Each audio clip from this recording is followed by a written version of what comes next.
See, basically, one must understand there's a lot of difference between rural and urban. Today's villages or rural areas, when it comes to the nearby villages of a city like Pune or Mumbai. Rural areas are not that planned, they are just a conglomerate of the habitation. Urban areas, the issues are complex, the requirements are different. And in rural areas, when we are talking of infrastructure, basic need of rural areas is sanitation, water supply, housing, and of course stormwater drain, roads. These are some of the basic infrastructure which probably rural area people or rural population looks at. Hello friends, myself architect Rohan Ranade, a consulting architect working pan-India and operating from Pune in the name of D Signature Architects. Friends, I am delighted to have you all on a very informative and inspiring talk show, Matter That Matters, with Dr. Deepak Mhaisekar. Welcome you, sir. Namaskar, good afternoon. So friends, today I would like to take you all through a very inspiring journey of Dr. Deepak Mhaisekar's. During his career, he have served at various levels in urban and rural infrastructural projects. Welcome you, sir, and we would like to hear more about rural infrastructure and urban infrastructure. Thanks for the introduction. You can start. I had been working in rural areas as well as urban areas. And in my career, I have handled both rural infrastructure projects as well as urban infrastructure projects. Great. So, sir, what is the key difference between the rural development or rural infrastructural development and urban infrastructure development? See, basically, one must understand there's a lot of difference between rural and urban. Rural areas are not that planned, they are just a conglomerate of the habitations. And in rural areas, when we are talking of infrastructure, the type of infrastructure that rural area needs is something very different than from the urban. The basic need of rural areas is sanitation, water supply, housing, and of course stormwater drain, roads. These are some of the basic infrastructure which probably rural area people or rural population looks at. And these projects mainly are done by the district panchayat or Zilla Parishad as we call them. And on a smaller scale or a smaller infrastructure, it could be panchayat samiti or the village panchayat. There are different schemes of Government of India and Government of Maharashtra for all the infrastructure that we have discussed, may it be water supplies, may it be roads like Pradhan Mantri Gram Sadak Yojana, or may it be rural housing under Pradhan Mantri I.A.S. Yojana, or for that matter, even bigger infrastructure projects or water conservation projects like the rural farm ponds that we are doing, which ensures that the farmers do get water during non-monsoon seasons. And there are other projects like percolation tanks, KT ware or Kolhapuri type bandaras as we call it. So all these type of projects are basically executed by the district panchayat or sometimes agencies of different departments like agriculture or the Maharashtra Jeevan Pradhikaran, which mostly caters to water supply and sewerage projects. Okay, good. But today's villages or rural areas, when it comes to the nearby villages of a city like Pune or Mumbai. So today's rural area is going to convert in future or nearing future into urban areas. But the developments today happening at rural level, like infrastructural developments are okay, like road, water supply schemes, they are okay. But most of the time we find that the residential development or the other commercial development going under the rural areas are not even sanctioned from the concerned authorities. I mean, these guys are not even aware of that. So what you will suggest for that? See, in Maharashtra, there are almost 35 districts. More than 16 districts had their regional plans in place. And these regional plans had zoning of the rural areas into residential and agricultural and other zoning. And the districts in which the zonal regional plans are not there,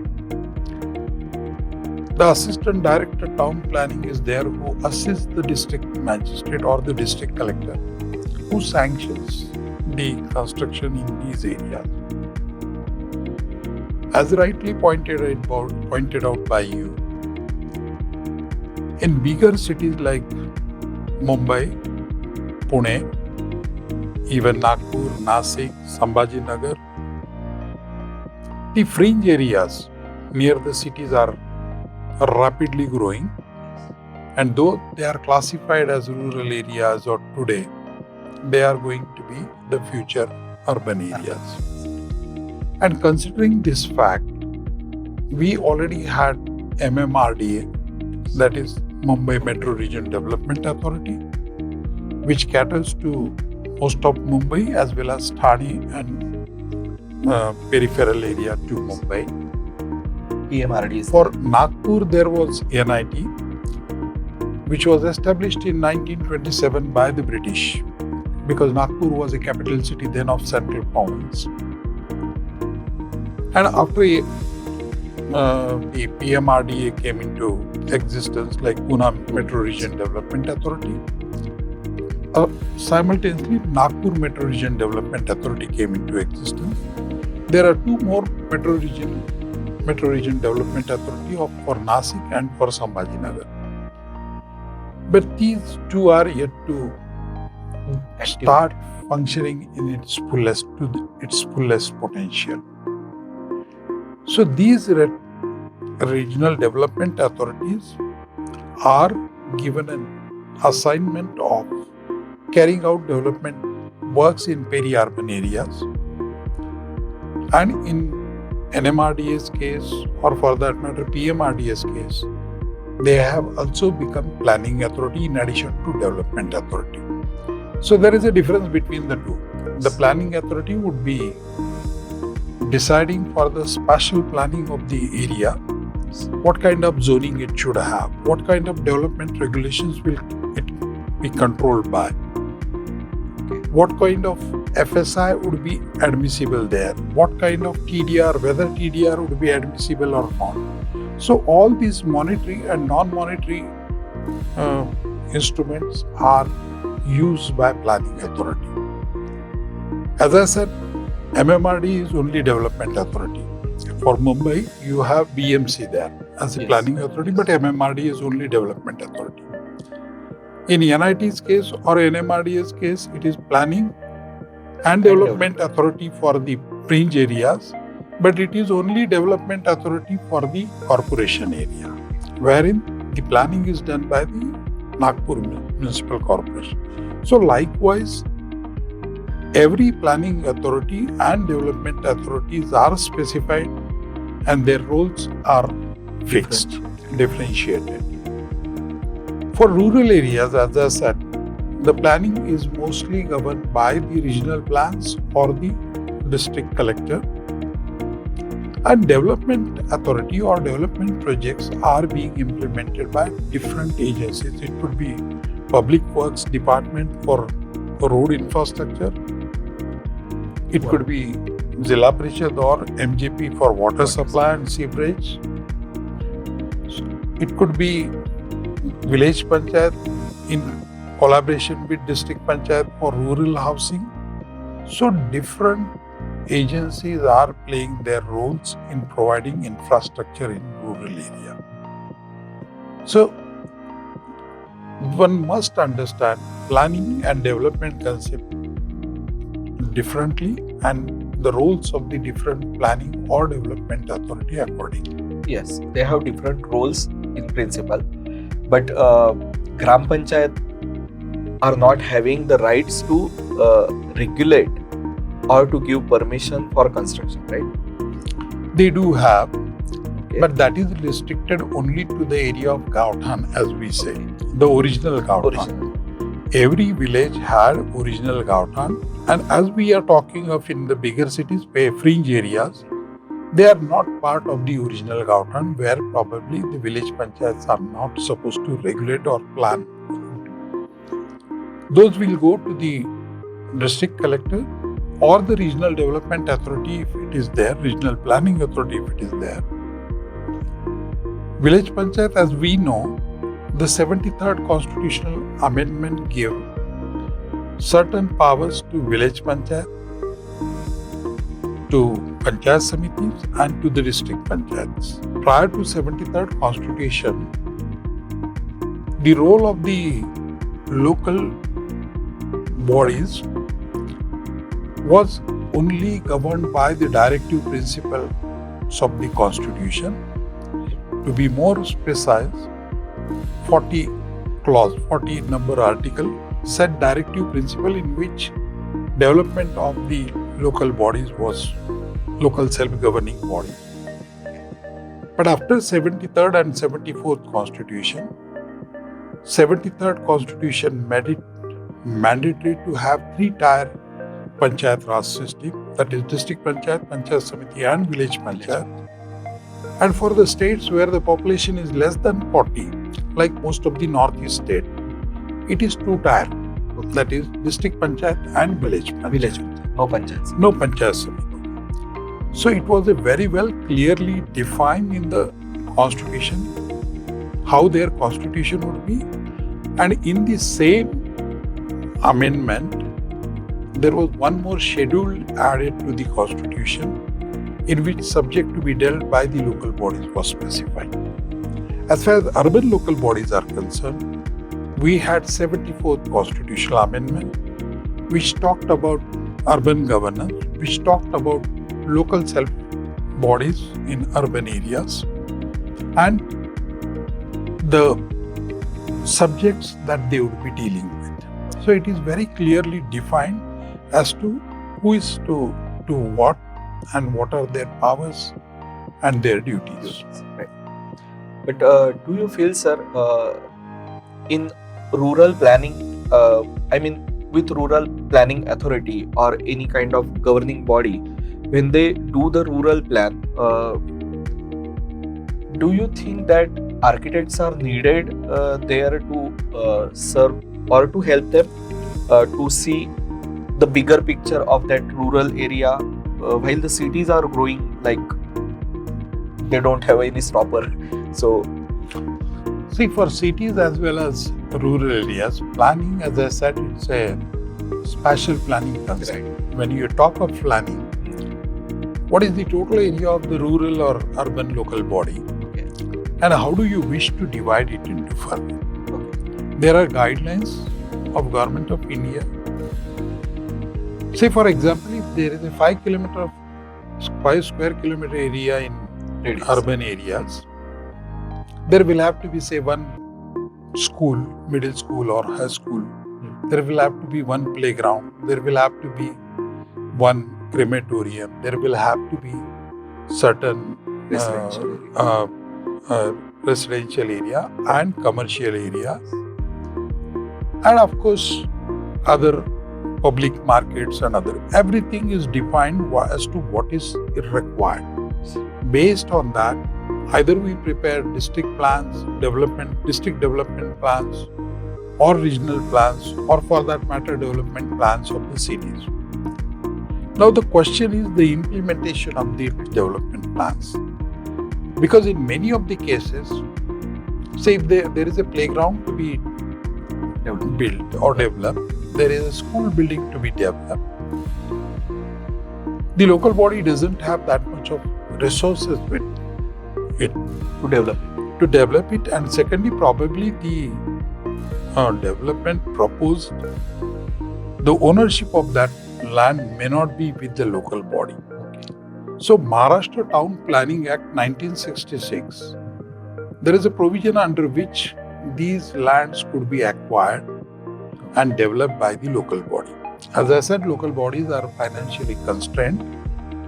So there is another provision now that has been made is accommodation reservation. Some private players can develop a school building and he can run for it. Or he can develop a playground in lieu of that he gets development rights. So these are generally called monetary mechanism. Additional FSI, additional TDR or BOT. Or these are the monetary mechanism to earn money for a local body. And this is what is being adopted by different local bodies. But that kind of an instrument or that kind of a system does not exist in rural areas. In rural areas, it is generally the government or the local bodies that do come in play. And mostly, in 99% cases in rural areas, practically every village has a school of Zilla Parishad or erstwhile local body. There used to be a local body prior to Zilla Parishad coming into place, which came into existence in 1961. Prior to that, they were called district local bodies. So DLBs had their schools. DLBs had their own mechanism by which they used to provide water, maybe through hand pumps or maybe some other mechanism or even a dug well. Over a period of time, village panchayats have started supplying the water to piped water supply schemes. And schools have been built by the district local panchayat or Zilla Parishad. And they are taking care of most of the infrastructure in the rural area. And to augment that, as I said, Amrut Yojana for water supply, or for that matter, Pradhan Mantri Awas Yojana for residences, Pradhan Mantri Gram Sadak Yojana for the and social welfare scheme for the roads and infrastructure to be built for scheduled caste and scheduled tribes. There is a provision, and there is a provision in the Act that whatever the revenue of the district local body or the village panchayat local body, 15% of it has to be spent on scheduled caste and scheduled tribes. So this all kitty will, by coming together, will build the infrastructure in rural area. Urban areas, the issues are complex. The requirements are different. Water supply on a very high scale. We supply at a rate of 135 liters per day per person in urban areas. Now, after coming of Environmental Act and conservation of water, now the urban local bodies are supplying only 90 liters per day. And 45 liters of water supplied initially is supposed to be recycled. And this recycled water can be reused either for flushing purpose or for gardening purpose. So we are trying to ensure that water is economically used, but still, even at the rate of 90 LPCD per day is a huge amount of water in urban areas. Generally, whatever water supply we do give to urban areas, 70 to 75% of it is converted into sewage. And this sewage will have to be treated. So there will have to be sewage treatment plants. I will cut you, sir, here because we are going to talk more onto treatments and water supply in further segment. But I would like to take you more on the development part of the urbanization. I mean, just we talk about rural development and the avenues working there or the governing bodies working at rural development.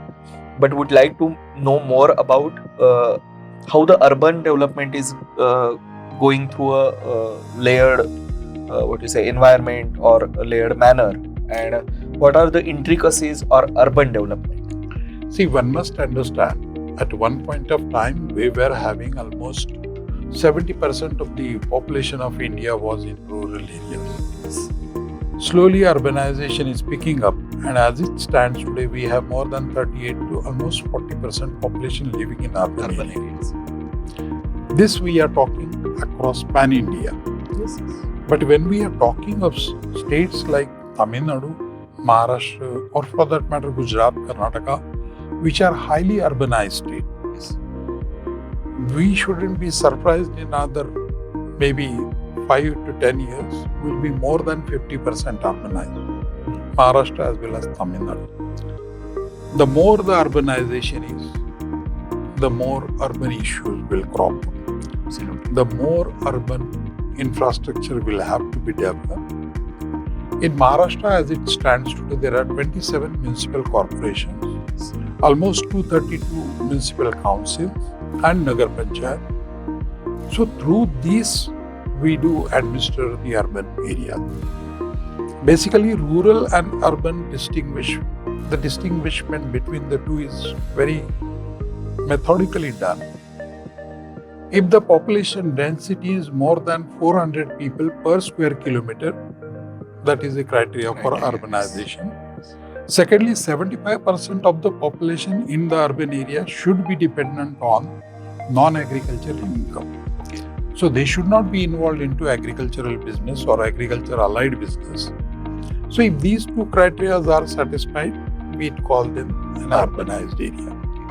And after the census is carried out, which we are going to have in 27, they are declared as urban areas and we call them census town. Okay. So that is a process of declaring an urban area as a census town. So this is what differs between a rural and urban area. And this, review, taken every 5 years or 10 years? Census is taken every 10 years. Every 10 years. We had our census starting from 1901, 1921. We missed our census this year, 2021, because of COVID. And therefore, now we are having it in 2027. Otherwise, in routine course, it would have been done in 2021. The last census was done in 2011. So, census gives you an idea of the whole demography of the country. Changing demography. And that's what is important. That helps in future planning. But what is the common mistakes are made in urban development, like mistake in planning or mistake in execution or maybe rework because there is no alignment of two governing agencies with each other? And so what are the common factors or common mistakes are done? See, mistakes basically would be classified into two. One is at the planning stage. If the data is not proper, if the data is not properly classified, if the zoning is not properly done. As I said, zoning is one of the most important part of and concept of planning. Whether it has to be agricultural zone, whether it has to be a no development zone, whether it has to be a residential zone, whether it has to be a commercial zone. And based on this concept of zoning, the future development in that area would come. Then the development plan of the city, wherein we reserve certain areas for a certain purpose, as we were discussing. Maybe there will have to be an hospital, there will have to be a school, there will have to be a crematorium, there will have to be a playground, likewise. So if these are properly provided, I think the planning is done to a greater extent as per the guidelines. But where do we fail? We fail in execution. We don't have economic resources or financial resources to develop that plan. Or that speedily. And the MRTP Act provides, my land is there and there is a reservation of playground on it. I can give a notice to the government, buy my land because I cannot develop anything on it. since there is a reservation. And then it becomes mandatory for the government to acquire that particular land within a span of certain period, maybe around 2 years or so, by following due process. Or may they need to cancel it? Alternatively, if they fail to take a decision, it lapses. Okay. The reservation lapses. But this is deemed lapse. And the second one is proactive lapse. I mean, you submit a proposal to the government and government accepts, yes, we are unable to do it, so we are declaring it the reservation cancelled. But only cancellation of reservation doesn't serve the purpose, because the norms of the planning suggest there will have to be a There playground. should have a playground. So if it is on this particular land, it will be shifted to some other land. Or that should be shifted. Yes. Most of the time we see that it is cancelled, and Cancellation, as far as playground is concerned, as far as gardens are concerned, as far as schools are concerned, Supreme Court has banned it. okay, great. There cannot be any cancellation. There are 4 types of reservation, 4th I am not recollecting. But these cannot be cancelled. These can be transferred, but or shifted. shifted, but cannot be cancelled. Because they are the basic necessity of the city. You need to have a school. You need to have a playground. You need to have a garden which acts as lungs of the city.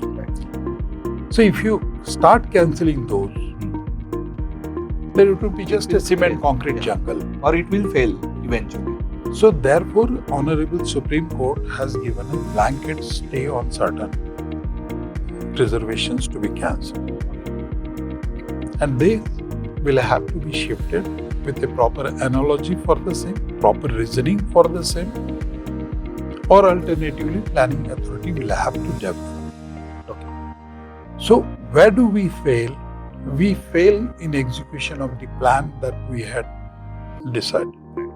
A development plan is supposed to be executed in span of 20 years. Yes. But we hardly find any urban local body doing that in that stipulated time. Or most of the time, TPs are not even refurbished or time to time. Refurbished or revisited. We can say. Revisited, but the process itself takes so much of time, sometimes more than 10 years, 12 years. I was involved in 2 development plan preparation. One was for Nanded Municipal Corporation, where I had gone as Municipal Commissioner in 2006. The plan, which was lingering for more than 8 to 10 years, I'm not exactly recollecting, but definitely more than 6 to 8 years, we could finalize it. I became an MRDA Commissioner in Nagpur. There we could finalize a plan which was lying there for 16 years. 16 years. Yes. So the plan preparation process is a lengthy process. It takes its time. But for various reasons, it lingers on and is not completed in the stipulated time schedule. So it is not a permanent, once you done the development plan, it's done. It is not like that. It is a recurring process, we can say. Because we plan for next 16 years, till the time we have to be ready with the next 16 years. 20 years. Every plan. 20 years, you are supposed to have a relook at your development plan, what has been executed, what are the new needs, what are the change circumstances which may require some material. Sometimes it so happens we do keep for schools. There are so many private schools coming in urban areas. So probably you may not need a school. Because already whatever schools are there, they are not getting enough number of students. So there is no point in having one more school there. Or maybe somewhere additional crematorium may be required. Somewhere additional playground may be required, or playground for a particular sports may be required. We have playground which cater to cricket or some other sport, but probably we don't have those many grounds to cater to squash, which are non-conventional sports but are now picking up. So you need to provide for them. That is something will be required and will have to be seen every 20 years in terms of your development plan. Sir, in Pune, like the development or redevelopment of existing buildings is a major role playing scenario in today's days. So in Mumbai also, but every city is having its cultural value, its art, its architecture. Do you think it's getting deteriorated day by day? See, there is but I'll differentiate this question into two parts. One is the floor space index that is increasing. As I said, floor space index and TDR are the two monetary instruments by which the local body or the local government gets the money. Then we have metros in Pune, we have metro in Mumbai, we have metro in Nagpur. A new concept had come, transit-oriented development, TOD. So if there is a metro station, we need to have people density increasing near metro station so that people don't have to travel 5 kilometers to come to metro station. So where there was 1 or maximum 1.8 FSI, now it is more than 4. So where on a plot of say 10,000 square meter, you were able to construct 10,000 or at the most 18,000 square meter. Now you are in a position to construct 40,000 square meter. More than that. Even roughly 40,000. Around 4. It can go up to 7. 7 times. Yeah. But 4 is a routine accepted, 4 to 4.8. TDR markets differ depending on the demand and supply of the housing. Ancillary area is there. So it's around. But the problem is when near a metro station, where earlier there was a population of 1 lakh living, now there are 4 lakh living. How do you supply water to them? How do you provide for the sewage carrying capacity? How do you ensure that the stormwater that is drained into stormwater drains is carried on? How the road width is to be there, because that much, and as you know, number of vehicles are increasing like anything. Earlier, hardly few people had 4-wheelers. Now almost every house has a 4-wheeler, and in some cases it is more than 2 or 3. So in Mumbai or cities like Pune, you see during evening or night time on the roads there would be more cars than in the house.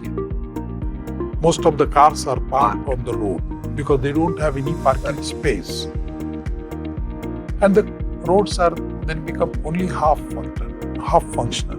The road which was developed for 18 meters, hardly 9 meters of it could be usable. Same thing about water supply. We are unable to supply the water that is required. Same thing, sewage carrying capacity is reduced. So all this is putting a burden on urban infrastructure. So we need to have a policy how to overcome it.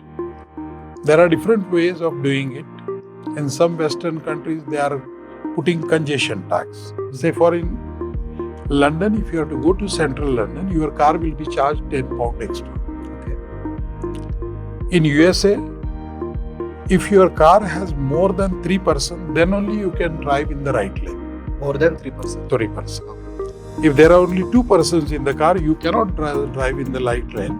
And if you start driving in right lane with 2 persons in the car, every kilometer is charged $1. Every kilometer? Yes. So nobody dares. Obviously. And there are proper visual cameras which would be capturing whether you are 2 or 3 in the car. Okay.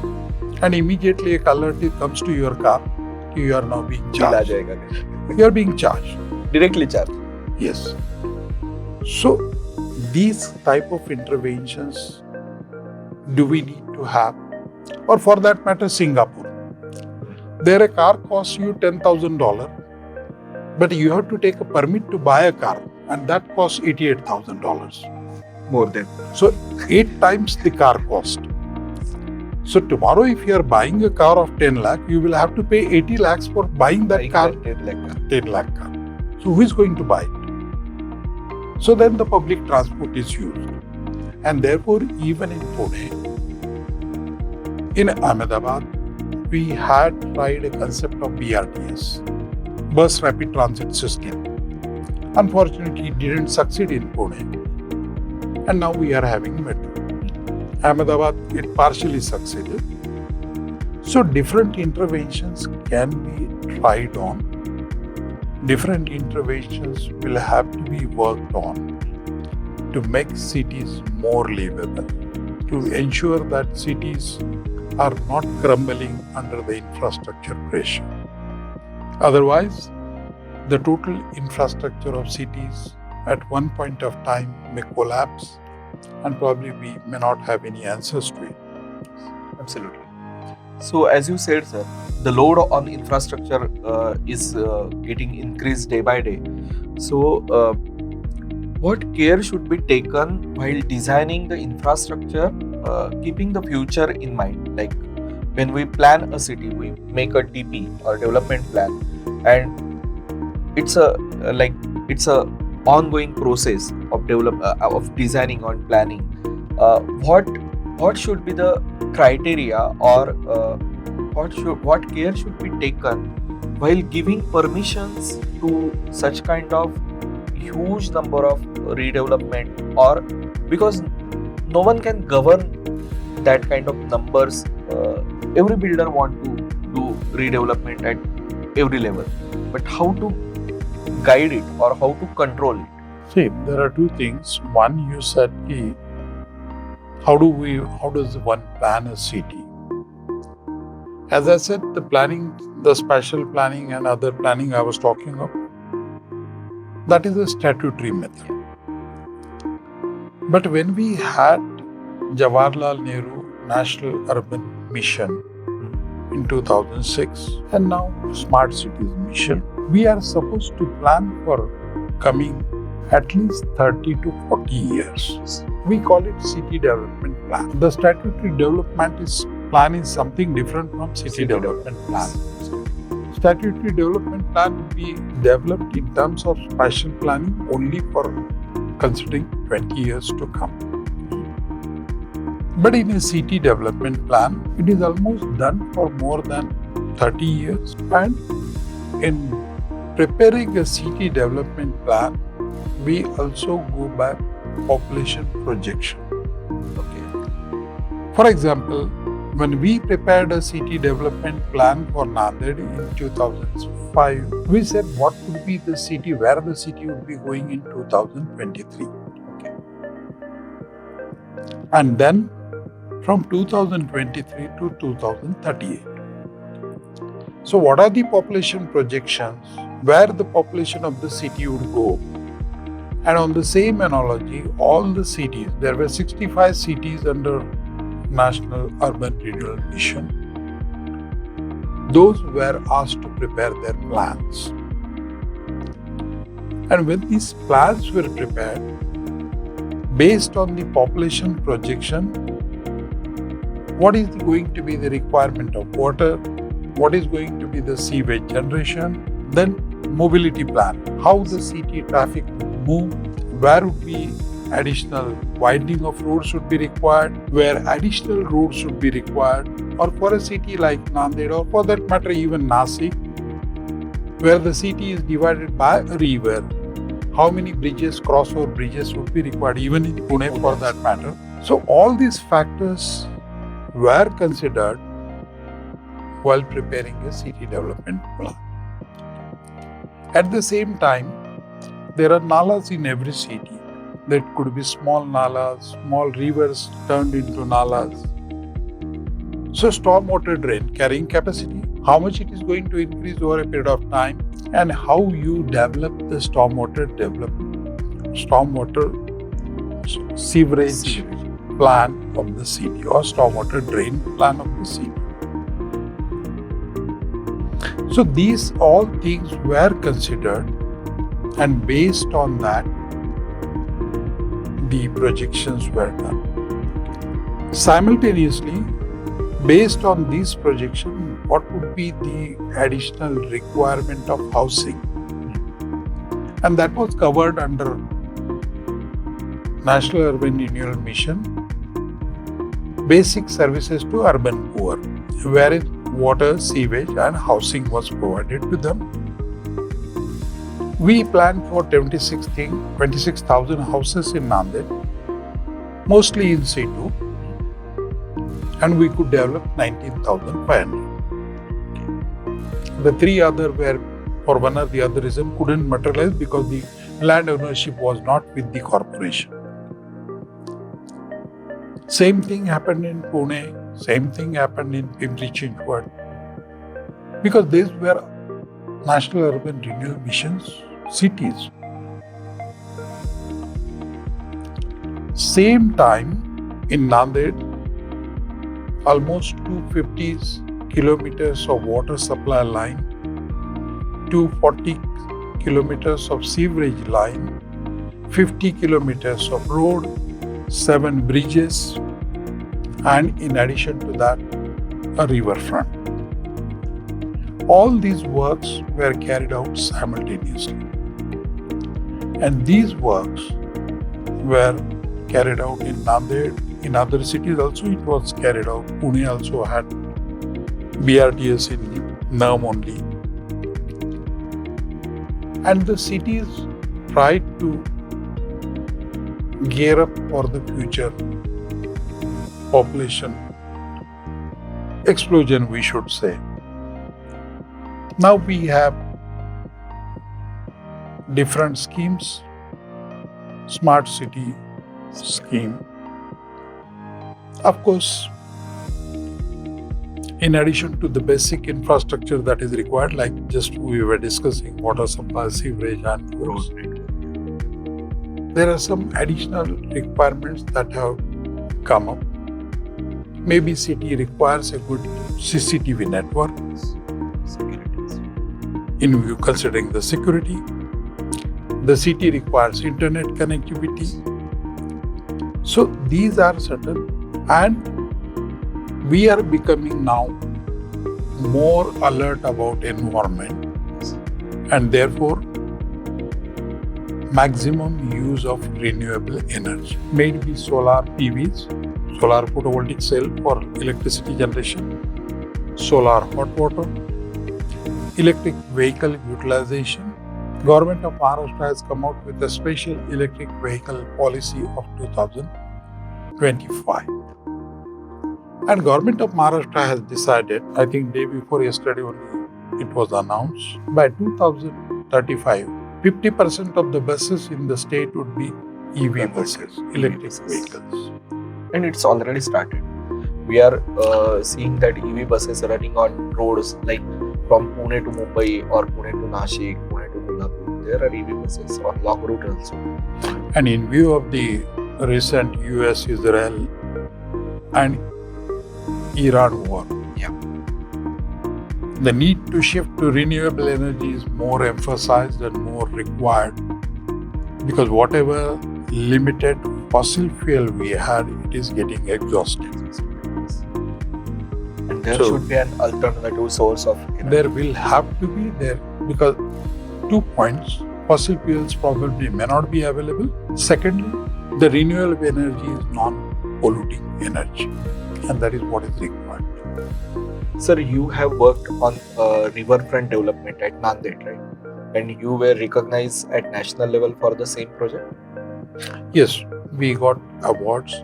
We got first award for the basic services to urban poor, that 19,000 houses that we constructed. Okay.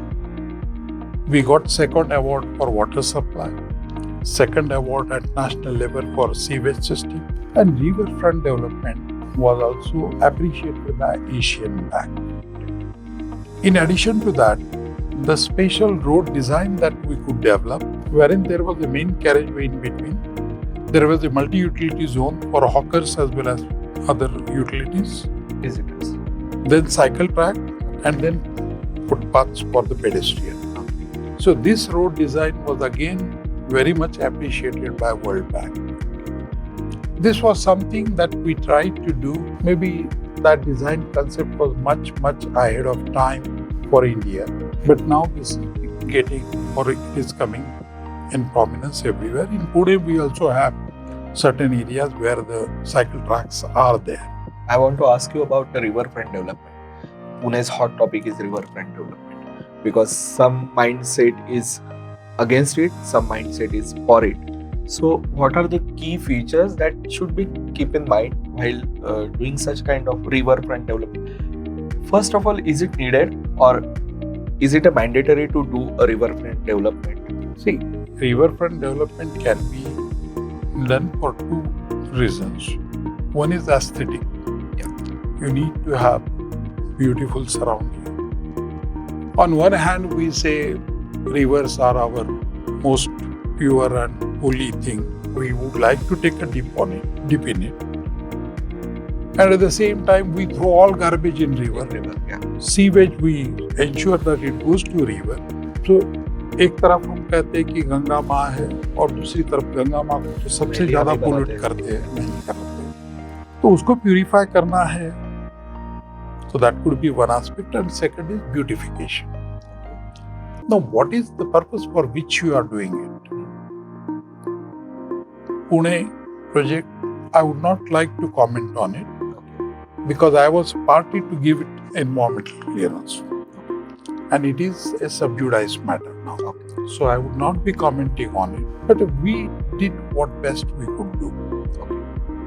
But it should be done. I mean, riverfront development and it's a call. Restoration of there river. Are different views on it. I wouldn't want to go into that debate. The environment is saying it is not required. Some other people would say it is required. Some say Sabarmati has been developed very well. Yeah. Some say it has been converted into canal. So there are both ways of looking at it. So I would not go into that controversy. As I said initially, it is we can say that matter. River should be restored. That we can say. Definitely. Of course, river restoration is one of the most important projects.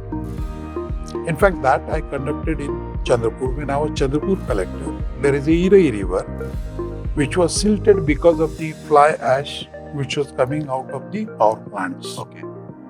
And Rajendra Singh, the waterman of India, under his guidance, we tried to rejuvenate that river.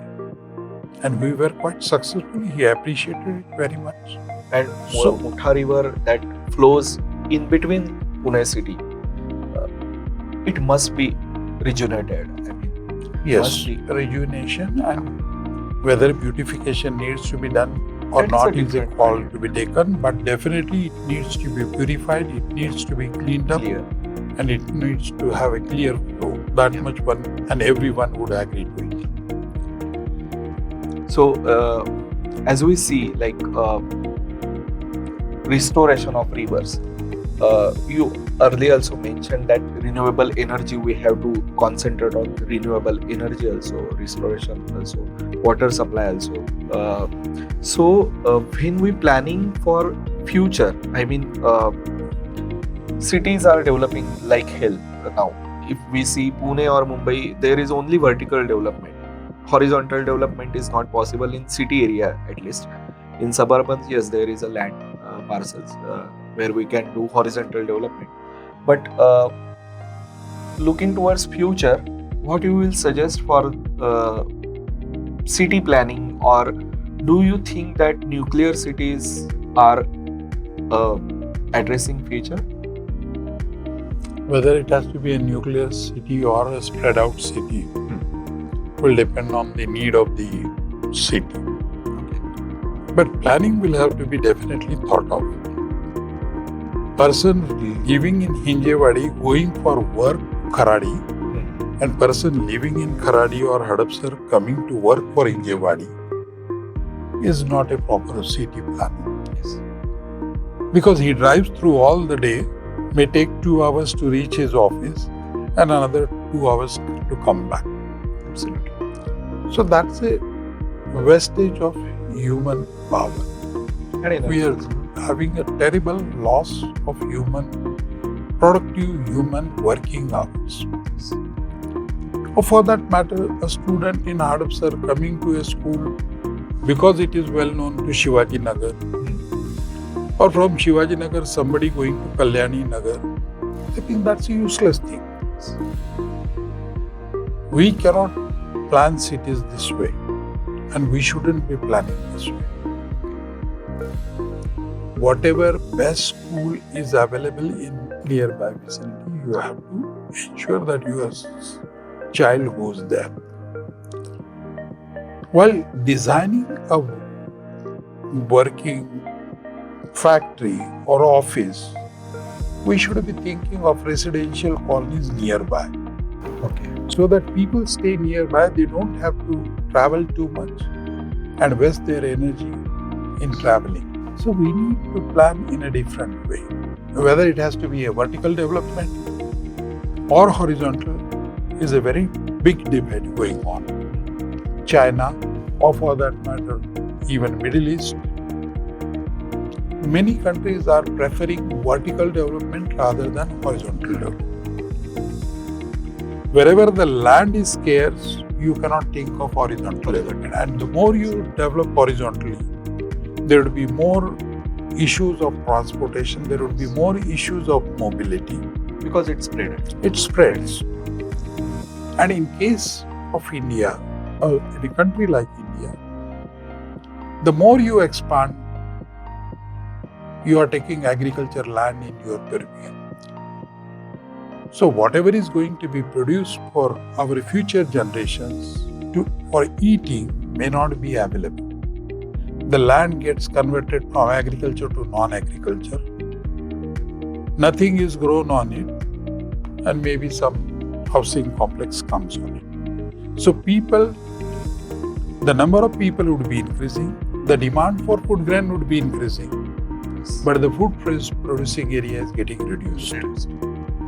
So it's a very big issue which will have to be dealt and will have to be thought of. And maybe this podcast is a very short time to explain about the issues and probable solutions for it. Absolutely. Which are being thought of and which are being discussed. Absolutely. I was coming there only. So, friends, stay tuned for one more episode on such a wonderful discussion on city planning as well as infrastructural development of cities as well as rural. So, any final thought for today's episode, sir? See, as I said, urbanization is a thing which we cannot now avoid. Urbanization is going to be the future of India. We must and we will have to ensure that whatever best facilities we are giving in urban areas, if at least not of that standard, of comparable standards are given in rural India, so that there will not be a migration from rural to urban area.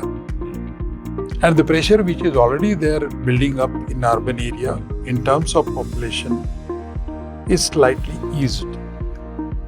We need to have youths working in rural area. We need to have people moving from urban to rural areas so that there is because this pressure is very difficult to sustain. And as I said earlier, a stage may come where the total urban infrastructure may collapse or crumble on its own weight, And that's what needs to be avoided. Thank you. Absolutely. So guys, hope you have liked the episode. Today's conversation on urban development and rural development.